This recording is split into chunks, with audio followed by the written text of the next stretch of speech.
घटनाबाह्य सरकारला गेल्या वर्षभरापासून सांगतोय, मुख्यमंत्री एकनाथ शिंदे यांनी त्यांच्या मंत्रिपदाचा आणि आमदारकीचा राजीनामा द्यावा अशी मागणी आदित्य ठाकरे यांनी लावून धरली। इतकंच नाही तर मुख्यमंत्री एकनाथ शिंदे यांनी वरळी मतदारसंघातून निवडणूक लढवावी, नाहीतर मी ठाण्यातून निवडणूक लढणार असल्याचं आव्हानच आदित्य ठाकरे यांनी मुख्यमंत्री शिंदे यांना दिलं आहे। आदित्य ठाकरे यांनी मुख्यमंत्री एकनाथ शिंदे यांना हे आव्हान दिल्यानंतर आदित्य ठाकरे ठाण्यातून निवडणूक लढवणार असल्याच्या चर्चा पुन्हा सुरू झाल्यात। यापूर्वी अनेकदा सांगितलं, आज पुन्हा सांगतो, तुम्ही वरळीत या, मी ठाण्यात येतो, होऊन जाऊ द्या असं म्हणत मुख्यमंत्री एकनाथ शिंदे यांना आदित्य ठाकरे यांनी पुन्हा डिवचलंय। तर आपल्या राज्यात लोकशाही मारलेली आहे, आज निवडणुका होत नाही, याला आपण लोकशाही म्हणतो का? मी मुख्यमंत्र्यांना अनेकदा सांगितलंय, तुम्ही पदाचा राजीनामा द्या आणि माझ्या समोर वरळीतून लढा, नाहीतर मी तुमच्या समोर ठाण्यातून लढतो असं आदित्य ठाकरे म्हणालेत।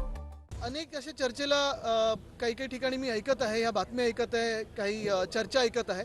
महत्त्वाची गोष्ट हीच आहे की आपण पाहत असाल, मी घटनाबाह्य मुख्यमंत्र्यांना 1 वर्षापासून सांगतोय, 1.5 वर्षापासून सांगतोय की त्यांनी त्यांच्या मुख्यमंत्री पदाचा आणि आमदारकीचा राजीनामा द्यावा आणि माझ्यासमोर वरळीतून लढावं। ते नसेल तर मी त्यांच्यासमोर ठाण्यातून तयार आहे।